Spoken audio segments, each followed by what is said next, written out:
इस पुरफतन दौर में जीस की जस्तजू में वबा व कहत के खौफ में मुब्तला सियासी, माशी और समाजी मसाइल में घिरे हुए पाकिस्तानी और मगरब व मशरिक़ के तहजीबी टकराव के दरमियान ये परेशान हाल मुमलिकत खुदादार अनगिनत वसाइल के बावजूद मसाइल में घिरी हुई।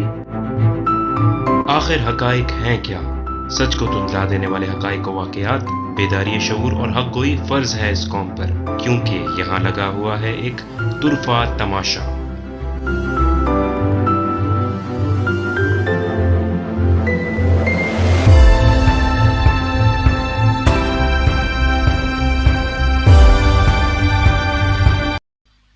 बिस्मिल्लाहिर्रहमानिर्रहीम, अस्सलाम वालेकुम। मेरा नाम है अहमद जलील और आप देख रहे हैं तुरफ़ा तमाशा। तुरफ़ा तमाशा की आज है एपिसोड नंबर 70। उम्मीद करता हूँ बिल्कुल खैरियत से होंगे, ठीक ठाक होंगे, अपनी अपनी ज़िंदगी में बहुत कुछ अच्छा कर रहे होंगे। आज के एपिसोड में आगे बढ़ने से पहले मैं वेलकम करना चाहूँगा हमारे शो के एनालिस्ट, हमारे दोस्त सैयद सलमान शाह को अपने शो में। अस्सलाम वालेकुम सलमान भाई, वेलकम टू द शो। वालेकुम अस्सलाम, बहुत बहुत शुक्रिया। जी जनाब, तो पाकिस्तान की जो सियासी सूरत हाल है आप लोगों के सामने ही है। पिछले 1.5 से 2 महीने के अंदर जो मामला पाकिस्तान में हुए हैं, जिसके अंदर रिजीम चेंज ऑपरेशन हुआ, इमरान खान की जो गवर्नमेंट है उसको हटा दिया गया, जो नई गवर्नमेंट आई है उसके आने के बाद से कोई भी खैर की खबर नहीं आई है हमारे पास। और पाकिस्तान की आवाम के लिए इंटरनली और एक्सटर्नली दोनों तरफ, दोनों महाज के ऊपर बहुत ज़्यादा मुश्किलात और बुरी खबरें हैं। चाहे वो महंगाई हो, चाहे वो पाकिस्तान की सालमियत का मसला हो, चाहे वो दूसरी चीज़ें हों, हर जगह पर, हर फ्रंट के ऊपर ऐसा लग रहा है कि जैसे पाकिस्तान को नज़र लग चुकी है और तमाम तर चीज़ें ख़राब ही हो रही हैं। चाहे आप देख लीजिए कि नैब के जो मसले मसाइल हों, चाहे ओवरसीज़ पाकिस्तानीज़ का वोट हो, चाहे ईवीएम मशीन हो। आपने देखा कि किस तरीके से ब्रुटैलिटी का मुज़ाहरा किया गया, जो एक लॉन्ग मार्च का ऐलान किया गया था पाकिस्तान तहरीक इंसाफ की जानिब से, जिसके अंदर आवाम की कसीर तादाद ने हिस्सा लिया था। और वहाँ पर जिस तरह से शेलिंग और दूसरी चीज़ों का इस्तेमाल किया गया वो आप तमाम लोग जानते ही हैं।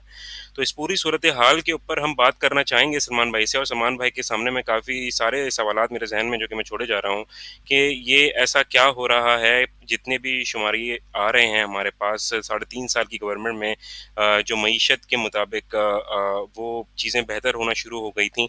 अभी रिसेंटली जो टेक्सटाइल की जो इंडस्ट्री है, उनके जो लोग हैं वो ये कहते हुए दिखे हमें कि अब उनके पास मामलात ऐसे हैं कि वो अपने शायद बिजनेस उनको ख़त्म करना पड़े। और वो तारीफ़ कर रहे थे इमरान खान की पॉलिसीज़ का कि जो उन्होंने इम्प्लीमेंट की थी और उनको उससे बहुत फ़ायदा हुआ था।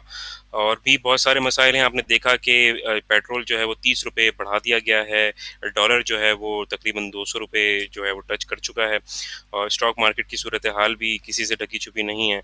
तो क्या ऐसा लगता है कि जैसे प्री प्लान्ड चीज़ें हैं सारी, तो क्या ये ऐसा कोई एजेंडा है जो कि इम्पोज़ किया गया है पाकिस्तान में और पाकिस्तान के अंदरूनी दुश्मनों के थ्रू?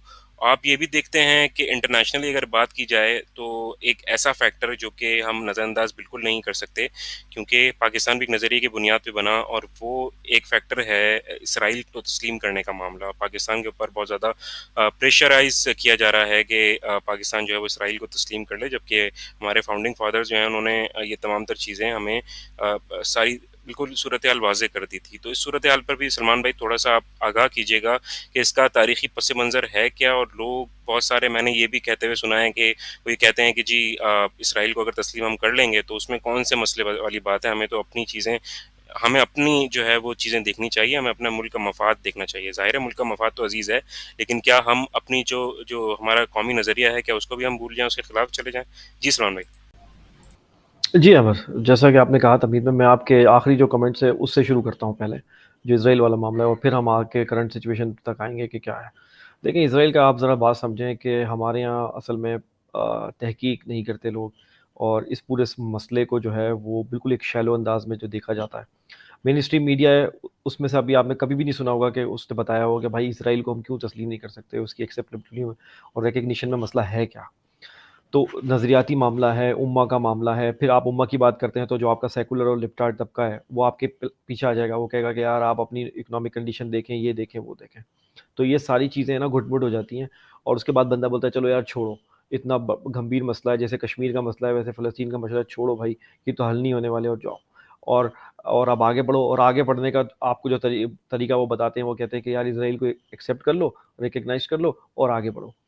तो और क्यों नहीं बढ़ो? देखो यार, जो अरब ममालिक हैं उन्होंने भी रिकग्नाइज़ कर लिया और बाकी लोगों ने भी कर लिया। तुर्की के भी अच्छे ताल्लुकात हैं सिफारती इज़राइल से, सब तो है, वो मुसलमान नहीं है क्या? ये मैं वो फ़ॉल्स जो डेविल्स एडवोकेट बन के जो आर्गुमेंट देते हैं लोग, मैं उनके आपको रिट्रेट कर रहा हूँ। वो कहते हैं ना, नक़्ल कुफ़्र कुफ़्र न बाशत। तो ये हमारे ख़यालात नहीं है, जो इनका जो दूसरों के ख़यालात हैं वो बता रहे हैं आपको। तो क्या वो कहते हैं कि भाई मुसलमानों ने, मुल्कों ने भी कर लिया, तुर्की ने भी कर लिया, सबने कर लिया, आप एक कैसे कर लें? थोड़ी-सी ब्रीफ हिस्ट्री में हम अपने व्यूअर्स को आज बताएँगे कि ये है क्या? देखें, आप पहले तो 2 टर्म फ़लस्तीन में जब हमने प्रोग्राम किया था, तो हमने अपने व्यूअर्स को बताया था कि आपको 2 चीज़ों में डिफरेंशिएट करना है, ज़ायनिज़्म में और जुडाइज़्म में। यानी यहूदी होना एक अलग बात है और सहूनी होना यानी ज़ायनिस्ट होना एक अलग बात है। तो आज जाइए, होमवर्क आपका ये है कि इन 2 टर्म्स को सर्च कीजिए। ज़ायनिज़्म एक पॉलिटिकल आइडियोलॉजी है और उनका मानना ये है कि उनको एक प्रॉमिस्ड लैंड जो है अ, खुदा ने दी थी, जो कि उनको चाहिए हर हाल में बाय हुक एंड क्रुक, और उसके लिए चाहे उनको सेटलमेंट बनानी पड़े, फ़लस्तीनियों को घर से बाहर निकालना पड़े, उनको मारना पड़े, जो भी हो, बाय हुक एंड क्रुक, उनको वो वहाँ पे इज़राइल की रियासत बसानी थी, जो कि उन्होंने बसा ली। उसकी किसने हेल्प किया, आज हम थोड़ा-सा बताते हैं आपको। जुडाइज़्म क्या है? वो यहूदी जो मज़हब जिसकी हम बात करते हैं, वो है। तो ज़रूरी नहीं है कि हर यहूदी जो है वो ज़ायनिस्ट भी हो, ये ज़रूरी नहीं है। तो ये आज आपका होमवर्क है कि आप जाके देखें कि ज़ायनिज़्म क्या है और जुडाइज़्म क्या है, ठीक है? जो तौरा ज्यूज़ हैं, जो अपने आप को तौरा ज्यूज़ बोलते हैं, उनको ये बात पता है कि अल्लाह ताला ने उनको होली लैंड में आने पे पाबंदी लगाई है, और वो जब तक पाबंदी है, उनको पता है कि जब तक उनका मसाया नहीं आ जाता, वो भी अपने मसाया का वेट कर रहे हैं। जो क्रिश्चियन एस्केटोलॉजी है, उसके मुताबिक जो क्रिश्चियन है वो ईसा अलैहिस्सलाम का वेट कर रहे हैं, और हम ईसा अलैहिस्सलाम और इमाम महदी दोनों का वेट कर रहे हैं। तो सब वेट कर रहे हैं मसाया का। तो जब तक उनके मुताबिक जब तक जो तौरा ज्यूज़ हैं, जो प्रैक्टिसिंग ज्यूज़ हैं, वो ये कहते हैं कि जब तक हमारा मसाया नहीं आता, हम होली लैंड में नहीं आ सकते। ठीक है ना? जब वो आएगा तो वो हम आएँगे तब। उससे पहले जो ये ज़ायनिस्ट एजेंडा है, इसकी हम मुखालफत करते हैं। तो जो तौरा ज्यूज़ हैं, वो भी जो ये स्टेट ऑफ इज़राइल है, इसके मुखालिफ हैं। तो ये बात बड़ी सरप्राइज़िंग है हमारे पाकिस्तानी व्यूअर्स के लिए, कि वो तौरा ज्यूज़ जो हैं, वो भी इज़राइल की जो स्टेट है उसके मुखालिफ हैं। ये मैं आपको फिर रिपीट कर रहा हूँ।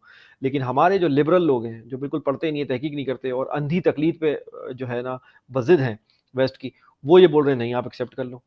अच्छा, अब ये हुआ क्या? ये ज़ायनिस्ट मूवमेंट जो है वो अचानक से 1897 में ये स्टार्ट हुई।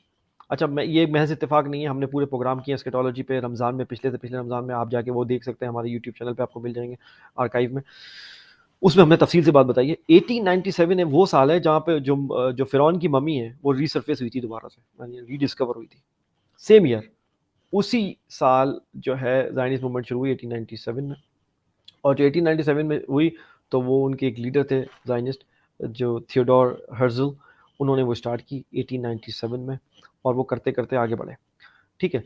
अब फ़ास्ट फॉरवर्ड मैं करता हूँ, 1897 में वो आगे बढ़े और जो है वो जंग अज़ीम अव्वल जो है वो छिड़ गई 1914 में। 1914 में, अब ये इसके पीछे पूरा बैकग्राउंड है कि ये इनके फाउंडिंग फादर हैं ज़ायनिज़्म के, थियोडोर हर्ज़ल, ज्यूइश स्टेट, ठीक है? इनकी पॉलिटिकल आइडियोलॉजी है, ना कि रिलीजियस वन, क्योंकि जो रिलीजियस ज्यूज़ हैं, वो तो इसके खिलाफ हैं स्टेट ऑफ इज़राइल के। पाकिस्तान में जो लिबरल लोग हैं, उनके मुँह पे ये स्लैप है, अगर वो ये समझ जाएँ बात को। तो दूसरी बात है कि फ़ास्ट फॉरवर्ड, जब फर्स्ट वर्ल्ड वॉर हुई 1914 में, और वो भी आपको पता है कि उसके पीछे भी जो मुहर्रिकात हैं, उसके पीछे भी ज़ायनिस्ट जो थे वो थे। वो एक तफ़सील से किसी दिन बहस करेंगे उसपे। तो उसके पीछे भी यही लोग थे, जो यूरोप को आपस में मुल्कों को दस्तगिरबां करवाया। किस तरीके से जो बोस्निया है, आजकल जो करंट बोस्निया है, उस वक़्त वो ऑस्ट्रो हंगेरियन एम्पायर होता था, तो वहाँ का जो आर्च ड्यूक थे, उनको मरवा दिया गया और उसके ताने-बाने मिलवा दिए गए, जो है वो रशिया से। और उसके बाद जो है वो आपस में दस्तगिरबान हो गए, और आपको पता ही है, और जर्मनी फिर कूद आया, और जर्मनी जब कूद आया तो फिर उस वक़्त आपको पता ही है। 1917 में जब फर्स्ट वर्ल्ड वॉर चली रही थी, उस दौरान बरतानिया ने कब्ज़ा कर लिया होली लैंड पे, ज़ाहिर-सी बात है। और बरतानिया ने कब्ज़ा करके ख़त लिखा, जो उनके उस वक़्त जो सेक्रेटरी थे, फॉरेन सेक्रेटरी, उन्होंने ख़त लिखा, और ये मशहूर ख़त है, और ये ब्रिटिश म्यूज़ियम में कुछ अर्से पहले तक मौजूद था। लेकिन अचानक से ये ख़त, मतलब जो एक्चुअल ख़त है, वो गायब करा दिया गया ब्रिटिश म्यूज़ियम से भी। और और क्यों करा दिया? क्योंकि जब जब ये जो रोथस्चाइल्ड फैमिली है, जैसे ही वो उसके बोर्ड ऑफ डायरेक्टर में आए, तो उन्होंने ज़ाहिर-सी बात है अपनी पावर यूज़ करते हुए इसको गायब करा दिया। लेकिन और हम भी अपने व्यूअर्स को बोलेंगे कि आप ये सेव करके रख लें अपनी हार्ड ड्राइव में, काम आएगा आपके। ये बहुत ही इंपॉर्टेंट डॉक्यूमेंट है। 1917 में लॉर्ड रोथस्चाइल्ड, मतलब जो ज़ायनिस्ट था, उसको ब्रिटिश सेक्रेटरी लिख रहा है कि हम आपको प्लेट में रख के स्टेट ऑफ इज़राइल दे रहे हैं। आपकी जो प्रॉमिस लैंड थी, जिसको आप जो है वो ढूंढते फिर रहे थे 2000 साल से। और याद रखिए, ये रिलीजियस हिस्ट्री से मिलती जुलती है कि 2000 साल पहले लास्ट टाइम जो ज्यूज निकले थे हॉली लैंड से, आपको पता ही है टाइटस रूमी ने जो हमला किया था रोमन ने, उसके बाद जब वो 2000 साल बाद निकले थे, तो 2000 साल से वो घूम रहे थे। उसके बाद जो दोबारा से 1917 में ये लॉर्ड रोथस्चाइल्ड के नाम खत लिखे, ब्रिटिश सेक्रेटरी बोल रहा है कि हम आपको ये रख के दे रहे हैं प्लेट में, ठीक है। तो प्लेट में रख के उनको 1917 में ये दे दी गई स्टेट। 1917 से लेके फास्ट फॉरवर्ड 1948 तक पूरी दुनिया से इन्होंने इनवाइट किए यहूदियों को कि सारे आ जाओ, और आपको हॉली लैंड आपकी मिल गई है, आ जाओ, आपकी जो प्रॉमिस लैंड है वो मिल गई है, और आप चूजन पीपल हो, और ये प्रॉमिस लैंड है, आ जाओ, आके बस जाओ। 1917 से लेके इन्होंने क्या कार्रवाई क्या डाली, मैं आपको तरीके वारदात बताऊं। उन्होंने आके मकान को किराए पे लिया, जो जो फलस्तीनी मकान बेच रहे थे उनको दुगने तिगने दाम देके उनसे मकान खरीदे, और आहिस्ता आहिस्ता सेटल होने लगे। 1948 तक ये इस पोजीशन में आ चुके थे कि उन्होंने अपनी जो है वो इंडिपेंडेंस, यानी ये भी एक बड़ी अजीब सी बात है। कुछ दिन पहले मैं देख रहा था इसराइल अपनी इंडिपेंडेंस डे मना रहा है। मुझे ये बताएं कि ये किससे आज़ाद हुए हैं? मुझे कोई ये तो बताइए आज़ाद हुए किससे? ये तो काबिज लोग हैं, ये तो अपार्थाइड करते हैं। ये अपना इंडिपेंडेंस डे मना रहे थे। मैंने उस पर भी कमेंट किया था कि आप इंडिपेंडेंस किससे इंडिपेंडेंट हुए हैं? आप तो ब्रिटिश जो कंधे हैं उस पर बैठ कर आके आपने कब्जा किया, और आपको प्लेट में रख के ये स्टेट दी गई। तो 1917 से लेकर 1948 तक ये तमाम दुनिया से बुलाए गए और ये आके बसे, और उसके बाद भी ये सिलसिला जारी रहा। 1948 में इन्होंने डिक्लेयर कर दिया कि भाई ये स्टेट ऑफ इसराइल है, और इन्होंने जो है सेटलमेंट्स जो है इलीगल सेटलमेंट्स वो बनाना शुरू कर दी गिरदोनवा में, और फलस्तीनियों को उनके घर से अब जोर ज़बरदस्ती से बाहर निकालने लगे, उनके घर डिमोलिश करने लगे, उनके बागात डिमोलिश करने लगे, उनकी खेत डिमोलिश करने लगे, और अपनी इलीगल सेटलमेंट बनाने लगे। 1967 में और 71 में अरबों ने उनको जो है वो चैलेंज किया, और वो आपको पता है कि इसराइल ने जाहिर सी बात है अमेरिका की मदद से उनको अरबों को बिल्कुल चित कर दिया। इजिप्ट का हाल क्या किया, सीरिया का हाल क्या किया, जॉर्डन का हाल क्या किया, अभी तक वो जो है वो आप देखें मिलिट्री तौर पे ऊपर नहीं आ पाए, ये हाल किया था। तो 73 में फिर थोड़ा सा इजिप्ट ने टफ टाइम देने की कोशिश करी सोवियत यूनियन की मदद से, उस वक्त सोवियत यूनियन, लेकिन फिर भी क्या हुआ कि एक अच्छी बात ये हुई कि जो 67 में सिनाई पेनिनसुला, यानी ये जो वादी सीना है, ये ले लिया गया था। ये फिर 73 में जंग के नतीजे में वापस मिल गया इजिप्ट को। तो आज वादी सीना अभी भी उनके पास है, इजिप्ट के पास। उसके बाद आपको पता है इसराइल ने अपने पूरे जो है, आपको पता है अपना पूरा गेम बिछाया। अमेरिकन कांग्रेस, सेनेट, उनके डेमोक्रेट्स हो या रिपब्लिकन हो, कोई किसी की जरूरत नहीं है कि वो इसके खिलाफ बोल सके। और अमेरिका को यूज़ करके, पहले वो ब्रिटिश को यूज़ करके, और फिर उसके बाद जब जाहिर सी बात है सेकेंड वर्ल्ड वॉर के बाद अमेरिका के पास पावर आ गई और ब्रिटिश पाउंड सरेंडर हो गया और डॉलर आ गया, उसके बाद उन्होंने अमेरिका की मदद से पूरी दुनिया पे मुसल्लत हो गए। बड़ी बड़ी ऑर्गेनाइजेशन आप देखते हैं ना, मल्टीनेशनल ऑर्गेनाइजेशन, बड़ा हम वो ग्लैमर से बात करते हैं, मल्टीनेशनल्स के जरिए ये पूरी पूरी दुनिया में गए, उनके रिसोर्सेज पे कब्जा किया। वही पानी जो लोग फ्री में पीते थे, अब उसको बॉटल में डाल के बेचना शुरू कर दिया। आपको पता है वो चीज़ आपकी बता दी जो आपकी नीड थी नहीं, आपकी नीड बना दी। तो ये पूरा इसका स्कैम आपको समझना पड़ेगा। ये स्टेट ऑफ इसराइल इसी तरह, इसको इसीलिए इलिजिटिमेट नहीं कहा था हमारे फाउंडिंग फादर्स ने। उनको वो सीयर थे, वो आगे देख रहे थे क्या था। तो इसके बारे में भी हम शेयर भी करते हैं कि हमारे फाउंडिंग फादर्स जो हैं, कायदे आज़म अल्लामा इकबाल, उनके क्या जो है वो नज़रियात हैं इनके बारे में, क्योंकि हमारे अवाम को पहले पूरी पिक्चर पता होनी चाहिए। और मैंने ट्वीट भी की थी कि आप इस पर रेफरेंडम करा सकते हैं पाकिस्तान में, लेकिन पहले आप अपने फाउंडिंग फादर्स की जो नज़रिया है और जो आपका तारीखी पस मंज़र है और रिलीजियस पस मंज़र है, वो पहले अपनी आवाम को बताएं पूरी अच्छी तरीके से। उसके बाद आप रेफरेंडम कराएं, और फिर आप बड़ी डेमोक्रेसी करते हैं ना, उसके बाद आप जो भी फैसला हो फिर मानना पड़ेगा। तो ये अल्लामा इकबाल का एक बिल्कुल प्रिसाइज सा शेर है जो कि पूरी मंजर कशी करता है इस पूरे मामले की। उन्होंने कहा कि है खाके फ़लस्तीन पे यहूदी का हक, अगर हिस्पानिया पे हक नहीं क्यों अहले अरब का? हम भी तो 800 साल तक स्पेन पे हुकूमत कर रहे हैं, हमें भी आप वापस जाने दें। क्योंकि इसराइल यही बोलते हैं ना कि हमारे फोर फादर्स की ज़मीन है इसलिए हमें आने दो, यही बोल के आए थे ना भाई, यही बोल के आए थे ना 90s, मतलब 90s में। तो इसका मतलब है हमारे भी फिर फोर फादर्स स्पेन में रहते थे, हमें भी फिर जाने थे, मतलब अरबों के, हमें भी फिर जाने थे।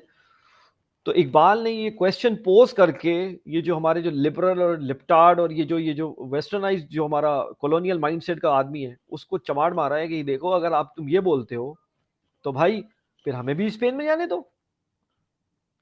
और स्पेन में तो हाल ये कर दिया था स्पेनिश इंक्विजिशन के बाद कि आप अजान भी नहीं दे सकते थे।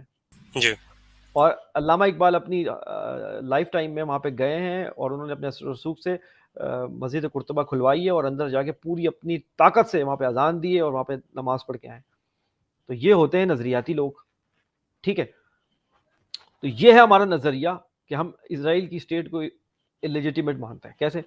कायदे आज़म ने क्या कहा? कायदे आज़म का कंप्लीट कोट है इस पे, प्रिसाइज, जो उन्होंने क्या कहा है कि ये खंजर है।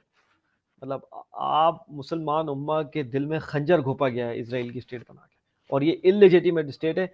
हम पाकिस्तान इसको कभी एक्सेप्ट नहीं करेगा। आप मुझे बताएं, इतने वाशगाफ अल्फाज में आपके फोर फादर्स के, अभी तो मैंने सिर्फ 2 शेयर किए हैं क्योंकि हमारी जो हमारा स्पेन ऑफ अटेंशन है हमारी कौम का और हाजमा कमज़ोर है, तो सिर्फ 2 चीज़ें शेयर की हैं। तो कहने का मतलब है इतनी क्लैरिटी से हमें सब बताया गया है, और उसके बाद भी अभी हम बहस छेड़ के एवरी नाउ एंड देन ये शोशा छोड़ा जाता है। आपको पता है कहाँ से छोड़ा जाता है, सबको पता है कहाँ से छोड़ा जाता है। और रिसेंटली इमरान खान साहब ने जिस तरह इशारा किया कि अनिल अली राम की जो एक वो जो आपको पता है एनजीओ की जो वो है चेयरमैन, वो पाकिस्तानी अमेरिकन है, और वो अमेरिकन पासपोर्ट पे गई और उन्होंने इजरायली सदर से मिली और उन्होंने बोला नॉर्मलाइज कर लेते हैं, और उन्होंने प्ली क्या दी। उनकी ज़रा इंटरव्यू जाके देखें उन्होंने प्ली क्या दी, और ये आप देखें ये मैनिपुलेशन है। अगर आजकल का नौजवान इस इंफॉर्मेशन वॉरफेयर के दौर में अगर तैयार नहीं है, तहकीक नहीं करता, तो आप देखें उनकी ट्रैप कैसे लगा के रखे हुए इन्होंने। उसने ये कहा अनिल अली ने कि भाई हम तो इसलिए गए थे कि इंटरफेथ डायलॉग करने गए थे। अब भला ये हाई हील्स आंटीज जिसे हम कहते हैं, ये अब इंटरफेथ डायलॉग करा करेंगी पाकिस्तान के बिहाफ पे, मुस्लिम उम्मा के बिहाफ पे। मतलब ये टाइम आ गया है कि ये इंटरफेथ डायलॉग अब करा करेंगी।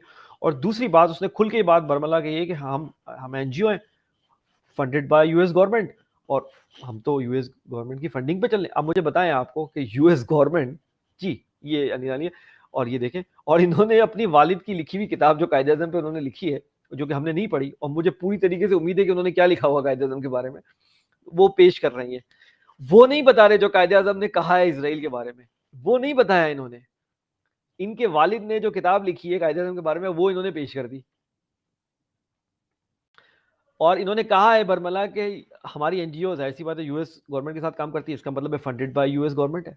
तो आप मुझे बताएं, यूएस गवर्नमेंट फंडेड अगर कोई एनजीओ हो जो कि लाजमी है वो प्रो इसराइल है, तो वो किसका एजेंडा परसू करेंगे? अब आप ये अंदाजा लगा लें। और इस बंदी ने एक और बात बोली कि मैं जरूर बताऊंगा, अपने नौजवानों को साथ तहकीक करें। इन्होंने कहा कि हम तो अब्राहम अकॉर्ड है। अब ये जो सारे अरब ममालिक हैं और सबको जो इन्होंने एक पेज पे लिया है इसराइल ने, इसको इन्होंने नाम दिया है अब्राहम अकॉर्ड।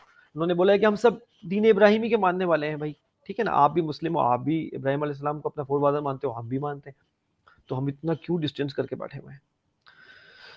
देखें, फिर वही वाली बात है, कुरान से दूरी है। कुरान में क्लियर क्लियर क्लियर बताया गया है कि आपके जो शदीद दुश्मन होंगे वो ये दो के बारे में बताया गया है, एक यहूदी और मुशरिक, ठीक है। और कहा गया है कि आप इनको दोस्त मत रखें। ये मैं प्रिसाइज मफहूम बता रहा हूँ, आप इनको दोस्त मत रखें। अगर आप इसको दोस्त रखेंगे तो जाहिर सी बात है अल्लाह और उसके रसूल से बिट्रे करेंगे। तो इसराइल को एक्सेप्ट करने का मतलब ये है कि वो जितनी भी एट्रॉसिटीज़ कर रहा है फ़लस्तीनियों पे पूरी दुनिया में, और साजिश में हर जगह इन्वॉल्व है। आपके साथ 1984 में आपका कहोटा प्लान उड़ाने का पूरा इरादा नहीं रखता था इसराइल? कोवर्ट और ओवर्ट कितने ऑपरेशन में वो शामिल है इंडिया के साथ, आपको एब्सोल्युटली। इन सर्कल करने में। आपको अभी भी ये समझ में नहीं आ रही। और ये 2 टके की जो है वो एनजीओ और उनकी जो आंटीज हैं जो जो फंडेड है, वो अब आपको नजरियाती तौर पे बताएंगी कि, और रिलीजियस कॉनोटेशन यूज कर रही है, कह रही है कि अब्राहम अकॉर्ड है। इनको ये बताओ कि अब्राहम अकॉर्ड जो है, तो उसके मुताबिक इसराइल जो है क्या फलस्तीन को एक स्टेट मानेगा, एक अलग से स्टेट देगा, सॉवरेन स्टेट बनाने देगा? भाई यही बोल रहे हो ना आपके दीन इब्राहिमी के मानने वाले हैं, ठीक है, तो फलस्तीनी मुसलमान है, आप उनको 2 स्टेट सोल्यूशन दे दो, चलो आप एक स्टेट ले लो, एक इनको बना के दो। इसराइल कभी भी 2 स्टेट सोल्यूशन पर नहीं एग्री होगा। ये सारे हीले बहाने, ये लॉन्ग हिस्ट्री है। ये आहिस्ता आहिस्ता थोड़ी थोड़ी जमीन ग्रैब करते करते करते आप देखेंगे कुछ अरसे बाद बिल्कुल खत्म कर देगा। अभी भी आप देखें, गजा एक इतनी छोटी सी है, वो सबसे बड़ी दुनिया की ओपन एयर जेल बोलते हैं उसे, क्योंकि एयर सी और लैंड ब्लॉक है। बंदा ना आप बाहर जा सकते हो ना अंदर आ सकते हो उनकी इजाजत के बगैर, इतनी चेक पोस्टों से आपको होना। और उसमें भी आपने जरा सा अगर कुछ भी किया वो उसी वक्त शूट कर देते हैं। वहीं देखते औरत है, बच्ची है, बच्चा है, बड़ा है, बूढ़ा है, बूढ़ों को बाकायदा धक्के दे के गिरा के लातों से मारते हैं वो एल्डरली लोगों को। ऐसे तो जुल्म आपने ऑपरेशन कहीं दुनिया में देखा नहीं होगा जो ये इलेजिटिमेट स्टेट ऑफ इसराइल कर रही है। तो आप इससे अंदाजा लगाएं, और ये सारे सिनारियो और कॉन्टेक्स्ट के बाद जो हमने आपको डिफाइन किया, उसके बाद भी आप इस बात पे बज़िद हैं। आप अल्लाह और उसके रसूल से भी बिट्रे करेंगे, आप अपने फाउंडिंग फादर्स को भी बाईपास करके जाएंगे इन चक्रों में। ये मरात याफ्ता जो ये जो आंटीज हैं, ये और नाम क्या ले रही है, इंटरफेथ डायलॉग। मतलब आपके पास स्कॉलर्स खत्म हो गए हैं, आपके पास सब कुछ खत्म हो गया कि ये अब ये एनजीओज जो कि फंडेड बाय यूएस गवर्नमेंट है, ये आपके बिहाफ पे जाके इंटरफेथ डायलॉग करा करेंगी। इससे बड़ा स्कैम नहीं है हमारे लिए, इससे बड़ा स्कैम नहीं हो सकता। लेकिन क्यों हो रहा है ये, अब मैं आता हूं आपको करंट सिनेरियो पे। इसलिए हो रहा है कि आपके पास वो बोल्ड, करेजियस, आइडियोलॉजिकल लीडरशिप की कमी है। चोर उचक्के, करप्ट, कन्विक्टेड लोग आपके ऊपर लाके बिठा दिए। इंटरनेशनल एस्टेब्लिशमेंट का पूरा एजेंडा है जो आपके ऊपर इंपोज किया जा रहा है। ऑल ऑफ द सडन चंद हफ्तों में पाकिस्तान को एक फ्रेजाइल स्टेट में तब्दील कर दिया है। एक ऐसी स्टेट जिसके पास 3 महीने के ऑयल के देने के पैसे नहीं है, कोई उनको ऑयल देने को तैयार नहीं है। मतलब ऐसा क्या हो गया भाई। और जो फॉरेन पॉलिसी अचीवमेंट्स हमने की थी, जो हमने इकोनॉमिक अचीवमेंट्स की थी, उन सबको रिवर्स कर दिया गया चंद हफ्तों में।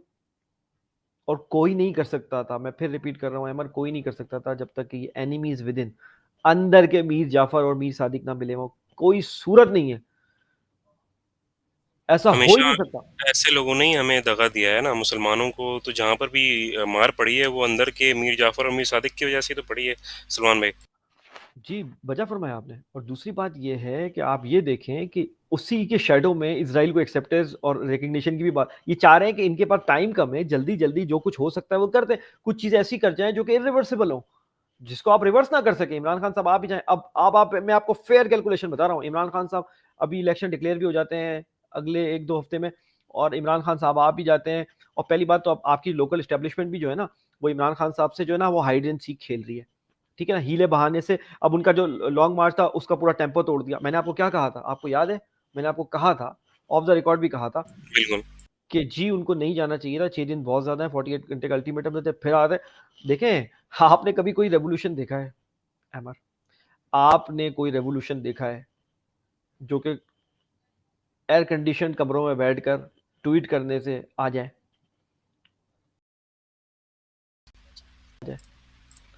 आपने कोई ऐसा रेवोल्यूशन सुना है? Iranian revolution, French revolution, American revolution, जिस रशियन रेवोल्यूशन, जिस रेवोल्यूशन की आप बात कर लें, कभी वो ऐसा होता है कि बैठे बैठे बस ठंडे कमरों में आप बैठे रहें, ट्वीट करते रहें और रेवोल्यूशन आ जाए? बहुत अच्छी बात है, इमरान खान साहब का ये जेस्चर बहुत अच्छा है। उन्होंने कहा कि मुझे लग रहा था कि तसादम हो जाएगा, बिल्कुल ठीक है, लेकिन आपको पुरअमन तौर पर निकलना पड़ेगा। मैंने आपको बहुत पहले एक बात बोली थी, मैं वाहिद बंदा जो आपको रिपीट कर रहा हूँ ये बात, कि 1 दिन, 2 दिन, 3 दिन, 4 दिन, भाई सत्यानाश तो हो चुका है, सवा सत्यानाश हो जाएगा, 1 हफ्ता बंद हो जाएगा मुल्क, उसके बाद तो सही होगा। अभी जो चल रहा जहाँ है इतना ना, नुकसान हो गया है उतना थोड़ा सा नुकसान और सही है, लेकिन चीजें तो सही जी हो जाएंगी। जी जी, बिल्कुल सही सही हो जाएंगी चीजें। लेकिन अगर आपको ऐसा और आपके जो अंदर के लोग हैं, जो ये जो आपके जो लोग हैं जो इमरान खान को मैनिपुलेट कर रहे हैं, उनको ट्रैपिंग कर रहे हैं, उनको ट्रैप करने की कोशिश कर रहे हैं, डिलेइंग टैक्टिक्स यूज कर रहे हैं, कह रहे हैं जून तक रह जाओ, इनको इनको बजट पास करने दो, उसके बाद कर लेना, ये कर। देख रहे हैं अभी सब कुछ देख रहे हैं, पेट्रोल कहाँ चला गया, कुकिंग ऑयल कहाँ चला गया। और ये जो चोर उचक्के, ये तो 50-50 बंदे लेके तुर्की के दौरों पे जा रहे हैं। इनके तो मजे ही खत्म। देखो इनको पता है कि इनको शॉर्ट टर्म अय्याशी की जो है ना एक विंडो खोली है किसी ने, वो शॉर्ट टर्म में जितनी अय्याशी करनी है, खाना पीना है, उम्रे पे ले जाओ, तुर्की ले जाओ, जिसको जहाँ घूमना है उसको ले जाओ, और ये करके और फिर वो डेफिसिट में रख के दे देना इमरान खान को। अगर वो आ भी जाए तो पहली बात तो मैंने आपको पहले ही बोला था, मिलीनियम वाला जलसे का फिर मैं आपको रेफरेंस दे रहा हूँ, मैंने आपको बोला था जिन लोगों ने इमरान खान को निकाला है ना, वो ये बात मेक श्योर करेंगे कि वो वापस ना आए। या आप बिल्कुल मेरी आप सही कह बात, रहे हैं। या आप मेरी बात कोट करके रख लो, इमरान खान साहब को आउट ऑफ द बॉक्स जाना पड़ेगा, मेक श्योर कराने के लिए कि अगले जो इलेक्शन है वो फ्री एंड फेयर हो, ईवीएम यूज हो, उसमें इलेक्ट्रॉनिक वोटिंग मशीन यूज हो, तब जाके कोई सूरत बनेगी 2/3 मेजोरिटी की। अगर ऑलरेडी शुरू हो गई है प्री पोल रिगिंग, मैं अभी देख रहा था आज ट्विटर पे, लोगों के एड्रेसेस बदल रहे हैं। यानी अगर आपका एड्रेस वहां पर है तो आपको कई जो है ना 100 मील दूर जो है ना, अगर फॉर एग्जाम्पल आपका वोट मैं हैदराबाद में फेंक दूं, तो आप जाओगे हैदराबाद उस दिन? एक ही दिन होगा आपके पास वो इलेक्शन डे। या बिल्कुल ऐसे ही। या मैं सक्खर फेंक दूं, तो आप जा नहीं सकोगे। तो ये प्री पोल रिगिंग शुरू हो गई है। एक एमएनए है आई गेस, उनको तो वफात उनकी डिक्लेयर कर दी गई, उन्होंने अपना शनाख्ती कार्ड भेजा तो उस पर रिस्पॉन्स ही आया है कि जी ये वफात पा चुके हैं। आप देखें ना, ओनली इन पाकिस्तान स्टफ है, ठीक है ना। तो ये वही वाली बात है कि सिर्फ पाकिस्तान में ही हो सकता है, क्योंकि इस क्यों हो सकता है, क्योंकि इस किस्म के चोर उचक्के कन्विक्टेड करप्ट लोग हम पे बिठा दिए गए हैं। देखिए ये बात आप मत भूलें, ये चोर उचक्के हैं, ये कठपुतली हैं, इनकी डोरें जो खींच रहा है ना, आप उसको मत भूलें। असल तो प्रॉब्लम वहां पर है, जो डोरें जो स्ट्रिंग्स पुल कर रहा है, असल तो कल्प्रिट वो है। भाई ये तो जो भी है, ये तो खाने पीने के चक्कर में ना, देखो अभी भी आके इन्होंने क्या किया, अपने केस खत्म कराने के चक्कर में वो एफआईए का जो इन्वेस्टिगेटिंग ऑफिसर था वो मर गया मिस्टीरियसली तौर पर, और मर जाएंगे, कोई गायब हो जाएंगे, तबादले हो जाएंगे, उनको ब्लैकमेलिंग अंदर से हो जाएगी। आपको पता है वो सिंध में तो कितनी दफा हुआ है, रिकॉर्ड जल जाता है, पूरा पूरा रिकॉर्ड रूम जल जाता है। भाई रिकॉर्ड रूम कैसे जल गया? अब रिकॉर्ड तो वहीं पड़ा हुआ था, और आपको पता है, आप 1901 का आपका सिस्टम है, अभी तक आपने स्कैन करके तो वो क्लाउड पे रखा नहीं है सब कुछ डाटा। डिजिटल ट्रांसफॉर्मेशन नहीं हुई अभी तक जी, बिल्कुल भी। डिजिटल ट्रांसफॉर्मेशन नहीं हुई, क्लाउड पे है ही नहीं चीज। अगर कहीं होता भी है डिजिटल फॉर्म में तो वो भी जलवा देते हैं, मतलब बोलते हैं ना भाई वहां पड़े हुए हैं सर्वर, वो भी जलवा देते हैं। तो ये तो क्लाउड वाले लोग हैं, उनको क्लाउड पे भी इनको तो वही मैं बोलूं, इनको तो क्लाउड की भी जो ऊपर वाली लेयर होती है ना, मैं एनालॉजी यूज कर रहा हूँ, वहां रखना चाहिए ताकि इनका हाथ ना जाए, ये एक्सेस ना कर सके वहां तक उस डाटा को। तो ये तो भाई पूरी कोशिश कर रहे हैं कि अपना बस उल्लू सीधा करें इस दौरान, और उसके बाद प्री पोल रिगिंग करके फिर जाए इमरान खान, वही वही हंग पार्लियामेंट आएगी, वही आपने कोलिशन पार्टनर बना, वही एमक्यूएम है, वही सुबह है मेरे भाई, वही शाम है। इमरान खान साहब ने एक स्टेटमेंट दिया था, उन्होंने कहा था कि अगर मेरे पास 2/3 मेजोरिटी अगर नहीं हुई तो फिर मैं अपोजिशन में बैठने को तरजीह दूंगा, मैं फिर हुकूमत नहीं बनाऊंगा। देखिए ये सारी स्ट्रगल जो इमरान खान साहब के साथ हो रही है ना, जो लोग कर रहे हैं, वो इसलिए कर रहे हैं कि इमरान खान साहब पावर में आए। पावर में अगर इमरान खान साहब नहीं आते, ऑपोजिशन में ठीक है वो लेजिस्लेशन रोक सकते हैं, ऑपोजिशन में आप क्या कर सकते हैं, प्रैक्टिकली स्पीकिंग बात करें, आप कोई हुकूमत लेजिस्लेशन लाई, आपने रोक दी, ठीक है, स्टैंड स्टिल हो जाएगा, आपका मुल्क कहीं जाएगा नहीं, क्योंकि वो अच्छी लेजिस्लेशन लाएंगे नहीं और मुल्क आगे बढ़ेगा नहीं, और बुरी लेजिस्लेशन इमरान खान साहब रोक देंगे। आपको वो बंदा चाहिए जो एग्जीक्यूट करे, पावर में हो। एब्सोल्युटली या। ठीक है, इमरान खान साहब का ये विजन है कि ठीक है ये मेरे को मिले। पाकिस्तान में वो हालात नहीं है अमर, कि आप वेट करें कि 10 साल बाद चीजें, इमरान खान साहब के पास हो सकता है 10 साल ना हो, तो आप, तो और अल्लाह दूसरा, पर नजर और जान बिल्कुल सही कहा। मेरा नहीं ख्याल नजरियाती तौर पर इतना स्ट्रॉन्ग बिलीव रखने वाला दूसरा बंदा भी हो पीटीआई में, आई डोंट थिंक सो, अभी तक कोई नजर नहीं आता मुझे। तो इसका मतलब क्या है, फिर ये अपनी अपनी ये इधर उधर चले जाएंगे, दूसरी पार्टियों में चले जाएंगे। ज्यादातर तो मफाद परस्त लोग हैं जो कि हमें दिखता है, बस जाहिर जो हमें दिखता है कि भाई सिंसेरिटी नहीं है, लोग अपना उल्लू सीधा करने के लिए होते हैं। हम तो इनकी 3.5 साल की गवर्नमेंट के अंदर बहुत सारे जो इनके वजीर थे उनके ऊपर तो हम खुल के तनकीद कर चुके हैं कि बकौल आपके कि वो सिर्फ रीट्वीट के अलावा तो और काम नहीं करते थे। देखें वक्त ने प्रूफ किया कि नहीं किया, कि वो सिंसियर नहीं थे। हमने बोला था ना आपको, चंद को छोड़ के ये ऐसे ही हैं, क्योंकि इनका बिहेवियर बता रहा था कि ये नजरियाती तौर पर इमरान खान साहब के साथ नहीं खड़े हुए हैं। और अभी आप देख रहे हैं कि ये इंटरनेशनल एजेंडा जो हम पे इम्पोज किया जा रहा है, जैसे जैसे चीज़ें अनफोल्ड हो रही हैं, हम देख रहे हैं, अपनी आंखों के सामने देख रहे हैं कि वो इकोनॉमिक हिटमैन, अब मिफ्ता इस्माइल को देखें आप। मुझे इस कदर लॉस्ट बंदा जो है ना, वो मैंने कभी अपनी ज़िंदगी में नहीं देखा, क्योंकि मैं खुद जो है ना मास्टर्स किया हुआ हूँ इकोनॉमिक्स में, मैंने दुनिया में इकोनॉमिक्स को पढ़ा है, थीसिस ये वो, इस तरह का मुझे क्रैप बंदा मेरा नहीं ख्याल मैंने कभी देखा हो, जिस उनका उस आज का स्टेटमेंट भी बहुत फनी है सलमान भाई, sorry to cut you off, वो बट उन्होंने जो स्टेटमेंट दिया, कहते हैं कि जी डीजल और पेट्रोल जो है ना सिर्फ अमीर लोग इस्तेमाल करते हैं। हाँ बिल्कुल, अब आप इससे इनसेंसिटिविटी का अंदाजा लगाएं, कितने गैर हसास लोग हैं गरीब के बारे में। इससे पहले इन्होंने जाके जो मजाक उड़ाया इमरान खान साहब का, जब आए इन्होंने कहा कि ये तो अमर बिल मारूफ और नहीं होने की बात कर रहा है, देखो हम सेकुलर हैं।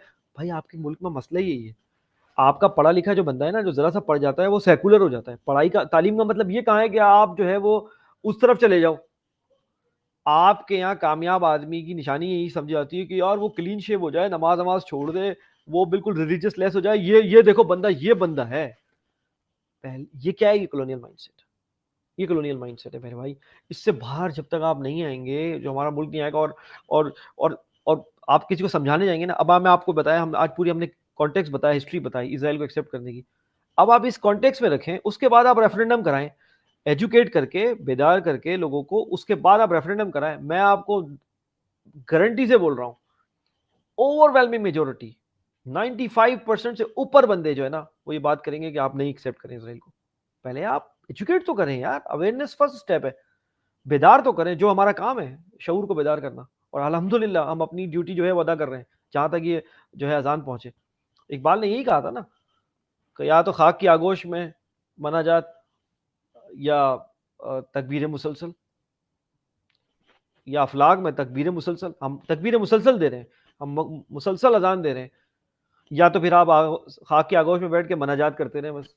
कि यार क्या होगा, अब क्या होगा, कैसे करेंगे, या तो ये लेकिन हम नहीं, ये नहीं कर रहे। जो चीज़ करने की है वो ये है कि तकबीर मुसलसल देनी है। एक मुसलमान को तो तकबीर मुसलसल देनी है, और जी, इंशाल्लाह इंशाल्लाह जब जब वक्त आएगा, जब सब लोग नजरियाती तौर पे तैयार होंगे, तो इंशाल्लाह वो वक्त भी आएगा कि हम ये पछाड़ देंगे, और बहुत जल्द पछाड़ देंगे। अगर आप देखें ना कि हुआ क्या, अवाम अचानक जो बेदार हुई है इमरान खान साहब के साथ, तो ये मामला इतना लंबा गया, वरना भी होता क्या, मैं आपको बताता। अगर ये नहीं होता तो क्या होता, इमरान खान साहब चुपचाप से बैठे हुए होते, और ये 1.5 साल का वेट कर रहे होते कि 1.5 साल खत्म होंगे तो फिर मैं कैंपेन करूंगा। और उस केस में तो उनका चांस ही नहीं था, क्योंकि उनके जो बिल्कुल। बच्चे कुचे लोग थे वो भी टूट फूट के चले जाते हैं। इलेक्टेबल्स है ना अंदर, अभी भी है। तो कहने जी, का मतलब है कि ये आवाम है जो कि समझ गई कि यार ये बंदा सही डायरेक्शन में आ रहा था, वो खड़ी हो गई। और इमरान खान साहब ने खुद ये बरमला इसका इजहार किया है कि मुझे अंदाजा नहीं था, मैं और उनकी उनकी वो और उनकी वाइफ बैठ के तो टीवी देख रहे थे अगले दिन कि यार अब क्या होगा, और उन्होंने देखा कि ब्लैकआउट हो गया, मतलब पूरा जो है मुल्क बाहर निकल गया उनकी फेवर में। और फिर उन्हें हिम्मत बंधी, और फिर उन्होंने शेड्यूल दिया कि भाई अब जलसा, और ये जलसा और वो जलसा। तो कहने का मतलब है अवाम ने अब रियलाइज किया। और ओवरसीज पाकिस्तानी, आपको पता है, नॉट टू फॉरगेट, वो सबसे ज्यादा मुहर्रिक रहे इस बात में।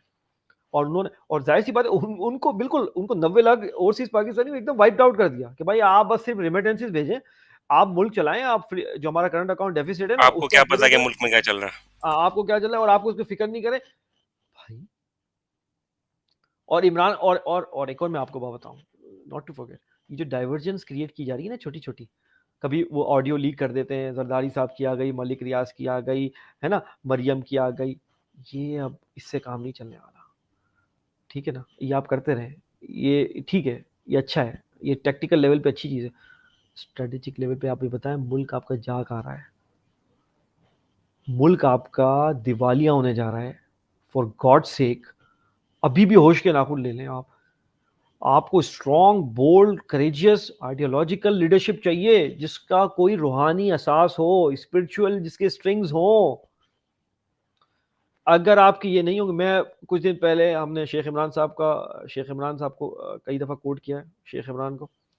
वो अभी मैं उनका रिसेंट देख रहा था, उनको वो यूके के टूर पे, तो मैं भी उनका देख रहा था लेक्चर। उन्होंने वहां पर वो ब्रिटिश जो बड़ी ज़बरदस्त एक उनका मीडिया ग्रुप है, उसको वो इंटरव्यू देते हुए उन्होंने पाकिस्तान को फिर मेंशन किया कि वो कह रहे हैं कि इमरान खान के लिए बोल रहे हैं कि इमरान खान को अब रियलाइज हो रहा है कि जो इकोनॉमिक टेररिज्म है, ये किस तरीके से जो है ना, कितनी सिवियर है। मैं आपको बिल्कुल रिसेंट बात बता रहा हूँ ये। बिल्कुल। काश के, और हमने पूरे पूरे प्रोग्राम किए, कई दफा हमने वो बुक कोट की, और शेख इमरान ने फिर वो बुक कोट की दोबारा से, confession of the economic hitman, how important that book is, और how relevant it is in this scenario, seriously. फिर हम अपने व्यूअर्स को बोलेंगे खुदारा जाके देखें। और मैं आपको एक और बुक जो है ना अगले हफ्ते इंशाल्लाह वो करने वाला हूँ, रिकमेंड करने वाला हूँ, which is also about economic terrorism, और ये जो हिटमैन है जो आगे करते हैं। तो कहने का मतलब है मेरे भाई, ये डाइवर्जेंस क्रिएट की जा रही है। जो मेन गोल है आपका, जिस खाई में आप गिर रहे हैं, माशी खाई में, और जिस पॉलिटिकल टर्मोइल में आप हैं, आपको एक स्ट्रॉन्ग लीडरशिप चाहिए, बोल्ड करेजियस लीडरशिप चाहिए, जो कि उठ के आएगी। तो अल्लाह ताला हमें हिम्मत दे, और ये जो बेदारी शऊर का जो सिलसिला है, और ये लोग बेदार हुए हैं, इसको किसी मनतकी अंजाम तक अल्लाह ताला ले जाए, और मनतकी अंजाम पे ले जाके इसका कोई इंशाल्लाह अच्छा आउटकम आए। और अच्छा आउटकम ये आए कि अभी शॉर्ट रन में हमें इमरान खान के अलावा कोई नजर नहीं आ रहा जो इसको लीड करे। और इमरान खान साहब ने भी बहुत कुछ सीखा इस पर, लेकिन मैं फिर एक बार बता दूं आपको, इमरान खान साहब को अभी से तैयारी कर लेनी चाहिए, होमवर्क शुरू कर देना चाहिए। क्योंकि अगर वो आ भी गए पावर में, चाहे कोल्यूशन में आए, चाहे 2/3 से आए, जैसे भी आए, उनको जो पहला फोरमोस्ट एजेंडा होगा वो आपको इस इकोनॉमिक टर्मोइल से निकालना होगा। देखो, अगर इलेक्शन हो गए तो आप पॉलिटिकल टर्मोइल से तो वैसे भी निकल जाएंगे ना, इलेक्शन को अनाउंस होने जी, का मतलब ये है कि अब आप उस तरफ जा रहे हैं। इकोनॉमिक टर्मोइल से आप कैसे निकालोगे उसके लिए पूरा उस, प्लान होना चाहिए उनके पास। और हम पूरा सोल्यूशन आप दे चुके हैं कंप्लीट प्रोग्रामों में। हमने आपको बताया है कि लोकल करेंसी में आप स्वैप करें, डॉलर पे आपका प्रेशर कम पड़ता है, ठीक है, आप अपनी ब्रांड बनाएं, एक्सपोर्ट्स बढ़ाएं, सारा आपने बहुत तफसील से बोला है। किसी दिन फिर प्रोग्राम करेंगे अपने व्यूवर्स को जगाने के लिए। देखें, वही है, nothing is new under the sun, वही का वही है। आप बात नहीं सुन रहे, बार बार हम रीट्रेट कर रहे हैं। अगर आप नहीं सुनेंगे तो वही होगा जो हो रहा है आपके साथ। इंडिया रुबेल में खरीद रहा है अब ऑयल, फॉर गॉड सेक, ये बात हमने कब कही थी आपको? ये हमने आपको कब कही थी बात कि लोकल करेंसी में आप लें बिल्कुल। ताकि डॉलर में प्रेशर खत्म हो? ये मुझे लग रहा है कोई 8 महीने 9 महीने पुराना, या बिल्कुल ऐसी साल ऐसी। पुराना। शायद हमारी कोई सुन लेता, और इस ट्रैक पे चलता है, तो आज ना वो डॉलर पे 200 रुपए कोई सूरत नहीं है। अगर आप अभी भी अपने रीजनल ममालिक से करेंसी स्वैप का मुआहदा कर लें, और खासतौर पर चाइना से, कोई सूरत नहीं है कि 200 रुपए पे टच कर जाता डॉलर, क्योंकि उसकी डिमांड ही नहीं होती उतनी। जिस डिमांड चीज़ एंड की सप्लाई डिमांड है है ना, ज़ाहिर है उसकी वैल्यू बढ़ जाएगी। बिल्कुल डिमांड एंड सप्लाई है, सिंपल इकोनॉमिक्स है, डिमांड एंड सप्लाई। तो कहने का मतलब ये है कि भाई कौन सोचेगा ये, मतलब ये कौन। और माशाल्लाह ये इतने पढ़े पढ़े, वो शहरी Rahman London school of economics से पढ़ी हुई है। सोल्यूशन क्या है भाई? सोल्यूशन वही है। सोल्यूशन क्या है? सोल्यूशन क्या है? वही, इंटरेस्ट रेट कम कर दो, ज्यादा कर दो। मतलब कहा था ना इकबाल ने, खास है तरकीब में कौम रसूल हाशमी, अपनी मिल्लत पर कयास अक़वाम मगरिब से ना कर, खास है तरकीब में कौम रसूल हाशमी। दे वर द विजनरी पीपल, सही है ना। तो उनको उनको छोड़ के और आप फॉलो करने लगे टॉम डिक एंड हैरी को, तो फिर आपके साथ वही होगा कि ये बनाना रिपब्लिक बन गया है। अब देखें कैसे इसमें डिसीजन ले रहे हैं, 50-50 लोगों को लेके तुर्की के शहर पे जा रहे हैं वो, और फिर इज्जत भी वैसी ही हो रही है। उनको जी। रिसीव करने कौन आ रहा है? एक नॉर्मल सा बंदा वो भेज देते हैं, गवर्नमेंट का ऑफिशियल। यही आपके साथ सऊदी अरब में हुआ, और यही इमरान खान साहब थे जिन्होंने इज्जत करवाई। मोहम्मद बिन सलमान आते थे खुद, वहाँ तैयब बुर्दुगान आते थे। यार खुदा का वास्ता, पाकिस्तान की ग्लोरी उसको वापस दे दें, और ये पाकिस्तान पर रहम करें। आपको आप, और वैसे भी जिन्होंने ये, जो एनिमीज विद इन की मैं बात कर रहा हूँ, जिन्होंने ये बात की है, वो भाई ये बात मत भूलें कि इज्जत और जिल्लत अल्लाह के हाथ में है। ये बैजेस, ये यूनिफॉर्म, ये किसी काम नहीं आएंगे। जब अल्लाह ताला जलील करने का सोच लेता है ना किसी को, सबसे पहले उसकी अकल मात, यहाँ यहाँ मात होती है। सबसे पहले आपकी अकल मारी जाती है जब आपको जलील करने का सोच लिया जाता है। वहाँ पे डिवाइन फैसला हो चुका होता है, आपकी अकल मारी जाती है। आप बोलते हो मैं जो करूँगा कोई मैं जवाब देनी हूँ, और आपको फिर पता लगेगा कि क्या होगा। ज़्यादा लंबी बात नहीं है, आप चंद महीने रुक जाओ। जो एनिमीज विद इन थे ना, वो ऑलरेडी एक्सपोज तो हो चुके हैं। उनकी जो जलालत का जो सिलसिला है ना, वो ताहयात रहेगा। चंद महीने आप रुक जाएं, ठीक है ना। उसके बाद आप देखेंगे इनकी जलालत, ये तकरीबों में जाया करेंगे और मुंह छुपाते फिरेंगे ये, क्योंकि इनको ये नहीं पता कि खुदा का निज़ाम है, आप उससे तो नहीं बच सकते। बहुत भी लोग आए और बहुत भी लोग चले गए सलमान भाई, पाकिस्तान को तो यहीं रहना है। मेरे पाकिस्तान ने भाई, तो कायम रहना है इंशाल्लाह। पाकिस्तान ने कायम रहना है। और आप मैं देख रहा हूँ आप ट्वीट भी कर रहे थे इस बारे में, और वो जो श्योरिटी जो है उसको बार बार रीट्रेट कर रहे थे जो कायद आज़म ने कहा था। और ये सच बात है। देखें, ये सच बात है कि किसी चीज़ को किसी पर्पस के लिए बनाया गया है, और जब अल्लाह के रसूल की सुपरविजन में कोई चीज़ बनी हो ना, तो यकीन मानिए आप जो मर्जी कर लें, आप एड़ी और चोटी का जोर लगा लें, आप ये जितनी मैनिपुलेशन कर रहे हैं, डॉलर का रेट, इकोनॉमिक सैंक्शंस, ठीक है जी, manipulation, exchange rate, inflation. Inflation इनका खतरनाक वेपन है जो ये यूज करते हैं। सब कुछ आप कर लें, आप ये मत भूलें कि अल्लाह ताला ने कुरान में फरमाया कि एक इनका प्लान है और एक मेरा प्लान है, और प्लान तो मेरा ही कामयाब होता है, अल्लाह ताला ने फरमाया, और प्लान तो मेरा ही कामयाब होता है। इस प्रोसेस के दौरान हो क्या रहा है अमर, कि लोग एक्सपोज हो रहे हैं। जो जी। अल्लाह ताला ये बताना चाहते हैं कि तुम देख लो, ये शक्लें देख लो, ये शक्लें पहचान लो, और दोबारा से इस सुराख से मत डसे जाना। एक दफ़ा अगर हो गया तो मत डसे जाना। और अब की दफ़ा खुदा का वास्ता, अब की दफ़ा अगर इमरान खान साहब आए तो अपने प्लान में, हमने उसको भी बोला था, इकोनॉमिक प्लान में जो है वो एक यूनिकनेस लाएं, और इस गले सड़े सूद और रिबा वाले निज़ाम से डाइवर्ट होना शुरू हो जाएं। मुझे पता है ये ओवरनाइट नहीं हो सकता, लेकिन अगर आप इस राह में फर्स्ट स्टेप रखेंगे, आपको भी पता है स्ट्रेटेजिक जो चीज़ें होती हैं वो एक दिन में नहीं होती, रखेंगे तो ये सादत आप समेट लेंगे, और आने वाली नस्लों तक ये बात जाएगी। और अगर आप देखें, इस मुल्क की डेस्टिनी जो है ना, याद रख लें आप, इस मुल्क की डेस्टिनी जो है ना, वो ये है कि भले ही डिस्टेबलाइज रहे, पर इससे अल्लाह ताला ने, तमाम औलिया अल्लाह और बुजुर्गान दीन ये बात श्योरिटी दे के गए आपको। मैं अगर कोट करने लगूँ तो लिस्ट बन जाएगी। इससे अल्लाह ताला ने काम लेना है। अब सिर्फ इतनी सी बात है अमर, कि हम इस कार खैर में शरीक होते हैं या रिलेक्टेंट रहते हैं। बिल्कुल। अगर हम शरीक होते हैं, सादत समेट लेंगे, नहीं शरीक होते, जिल्लत समेट लेंगे। सीधी सी बात है, ये बिल्कुल प्लेन स्टेटमेंट है। ये मुल्क अल्लाह और उसके रसूल के नाम पे बना है मेरे भाई। जो मर्जी ये सेकुलर और उसको बनाने की कोशिश करें, नहीं हो सकता। इसकी जड़ों में बैठी हुई ये बात, जो इसकी जड़ें उखाड़ने की जो कोशिश कर रहे हैं, उनकी जड़ें इंशाल्लाह उखड़ जाएंगी। जिन्होंने कोशिश की थी, वो आज देख लो उनका क्या हाल हुआ। ये कहीं नहीं जा रहा, अल्हम्दुलिल्लाह। और ये कोई अल्ट्रा पैट्रियोटिक बात नहीं कर रहा मैं। हमारे कुछ लोग बोलते हैं यार ये तो वतन परस्ती की बात नहीं हो रही है। दुनिया में दो ही कंट्रीज हैं जो नजरिए पे बनी है, इसराइल और पाकिस्तान। वो जूइश नजरिए पे बने कि भाई जूइश लैंड होनी चाहिए, और हम बने कि हमें हमें जो है इस्लाम प्रैक्टिस करने दें आप। वो हमारी अनफॉर्चुनेट हुई बात कि हमारे जो लोग गुजरे वो इसमें इस्लाम प्रैक्टिस ना करवा सके। लेकिन आपके फाउंडिंग फादर्स ने तो एक सिंसेरिटी से, सादा लोही से, बहुत ईमानदारी से इसकी बुनियादें रखी थी, इसलिए कि यहाँ आप इस्लाम प्रैक्टिस करेंगे, उसके जो प्रोसेसेस हैं उसको प्रॉपर प्रैक्टिस करके रिफाइन करेंगे, और वो प्रोसेसेस आप एक्सपोर्ट करेंगे दूसरे इस्लामी ममालिक तक कि आप फॉलो करें।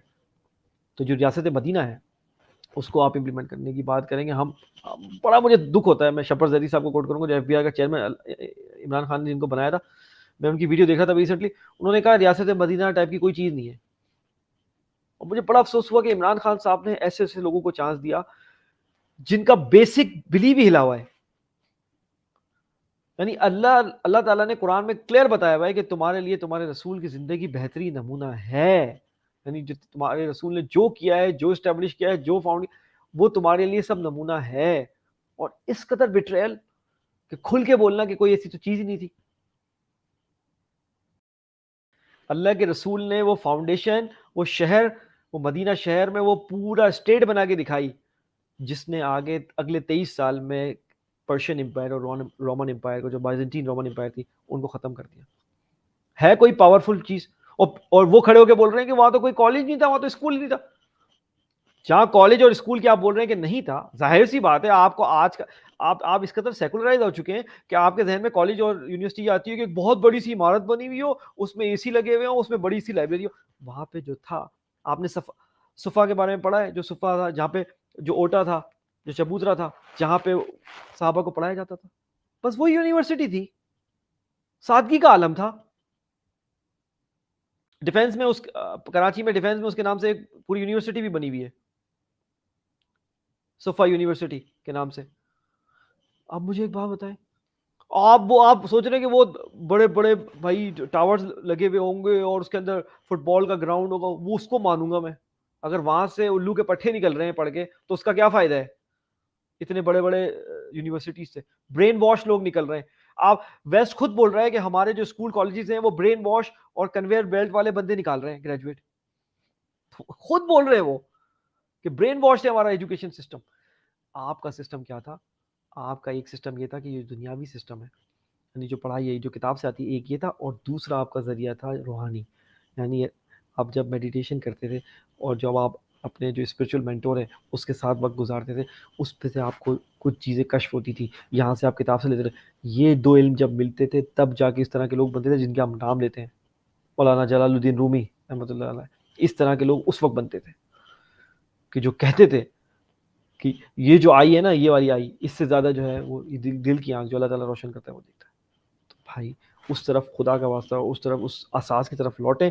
अगर आप ना ही लौटें तो यकीन माने उसी तरीके से हम घूमते रहेंगे जिस तरीके से बनी इसराइल जो है वो वादी सीना में 40 साल तक घूमते रहे थे, खुदा को बिट्रेल करके अपनी मंजिल तक नहीं पहुंच पाए थे, जब तक कि उनकी अगली नस्ल तैयार नहीं हो गई थी जिहाद के लिए, और फिर वो कुनान में इंटर हुई थी। तो हम भी उसी तरीके से एक राउंड अबाउट पे घूमे जा रहे हैं, घूमे जा रहे हैं, घूमे जा रहे हैं। क्यों? हम देखिए, हम वजह नहीं ढूंढ रहे कि हम क्यों घूम रहे हैं। वजह यह है कि हमने जिसके लिए हम बने थे हम उस पर चले ही नहीं। हमने बिट्रे किया है, हमने उसके नाम से बिट्रे किया है। जी जी, सलमान भाई, तो आपने जो बात कही, और मैं एक चीज़ पे मैं बड़ा एक मस्बत पहलू ये है कि मैं बड़ा पुरुमीद हूँ। मैं नहीं समझ रहा था कि हमारी आवाम जो है वो एक कौम की तरह खड़ी हो जाएगी और अपने हकूक़ के लिए लड़ना सीख जाएगी। लेकिन जो ये लॉन्ग मार्च हुआ और जिस तरह से जलसे जुलूस वगैरह हुए हैं, उसमें जिस तरह से आवाम ने इसके ऊपर रिएक्ट किया है, तो वो एक ऐसी चीज़ है जिससे मुझे एक उम्मीद जागी है मेरे अंदर कि नहीं, हम जो है, हमारी आवाम जो है वो राइट ट्रैक पर है, और अल्लाह ताला उस कौम की हालत ज़रूर बदलता है, अपनी हालत बदलना चाहती है, उसके लिए आपको मारें भी खानी पड़ती हैं, आपको जो है वो कुर्बानियाँ भी देनी पड़ती हैं। तो एक चीज़ पे तो मैं बहुत ज़्यादा होपफुल हूँ और अल्लाह ताला से मैं दुआ करता हूँ कि अल्लाह ताला हमारे मुल्क के ऊपर रहम फरमाए और जो भी ये मामलात हैं, जो लोग हैं, जो कि डिसीज़न मेकर्स हैं एक्चुअली और जो इस मुल्क के बारे में उनके डिसीज़न से अच्छाई भी हो सकती है और बुराई भी हो सकती है, तो अल्लाह ताला उनको नेक हिदायत दे। अभी भी कुछ नहीं बिगड़ा है और जो बिगाड़ अगर आया भी है तो वो भी सही हो सकता है, सही फैसलों के ज़रिए। तो मेरी अल्लाह से यही दुआ है कि अल्लाह ताला उन मामलात के ऊपर हमारे जो भी करता-धरता लोग हैं, अल्लाह ताला उनको हिदायत अता फ़रमाए। तो सलमान भाई जज़ाकल्लाह, थैंक यू सो मच, आपने काफ़ी इन डिटेल चीज़ों के बारे में बताया। आज हमारी एपिसोड नंबर 70 थी। जितने भी लोग हमें देख रहे थे, उन तमाम लोगों का मैं शुक्रिया अदा करना चाहूँगा। उनसे कहूँगा कि आप facebook.com/तुरफ़ा-तमाशा हमारा ऑफ़िशियल पेज है, वहाँ पर जाके आप अपने आरा का इज़हार कर सकते हैं। इस स्ट्रीम को शेयर कर सकते हैं, हमारी जो पिछले प्रोग्राम्स हैं उनको भी देख सकते हैं। ट्विटर पर आप हमें फॉलो कर सकते हैं, twitter.com/तुरफ़ा-तमाशा। सलमान भाई को फॉलो करने के लिए उनकी ट्विटर आईडी है सलमान_सैयद। मुझे फॉलो करने के लिए आप मेरा ट्विटर हैंडल है अहमद जलील और अगर आप मेरे आर्टिकल्स या मेरे ब्लॉग पढ़ना चाहें तो ahmedjalil.com पे आप पढ़ सकते हैं। उम्मीद करता हूँ आज की एपिसोड अच्छी लगी होगी आपको। अपना बहुत ज़्यादा ख्याल रखिएगा। इंशाल्लाह नेक्स्ट एपिसोड में आपसे फिर मुलाकात होगी। पाकिस्तान पाइंदाबाद। इस पुरफतन दौर में जीज़ की जस्तजू में वबा और कहत के खौफ में मुब्तला सियासी, माशी और समाजी मसाइल में घिरे हुए पाकिस्तानी और मगरिब व मशरिक़ के तहज़ीबी टकराव के दरमियान ये परेशान हाल मुमलिकत खुदादाद अनगिनत वसाइल के बावजूद मसाइल में घिरी हुई। आखिर हकाइक हैं क्या? सच को धुंधला देने वाले हकाइक व वाक़यात, बेदारी शऊर और हक गोई फ़र्ज है इस कौम पर, क्योंकि यहाँ लगा हुआ है एक तुरफ़ा तमाशा।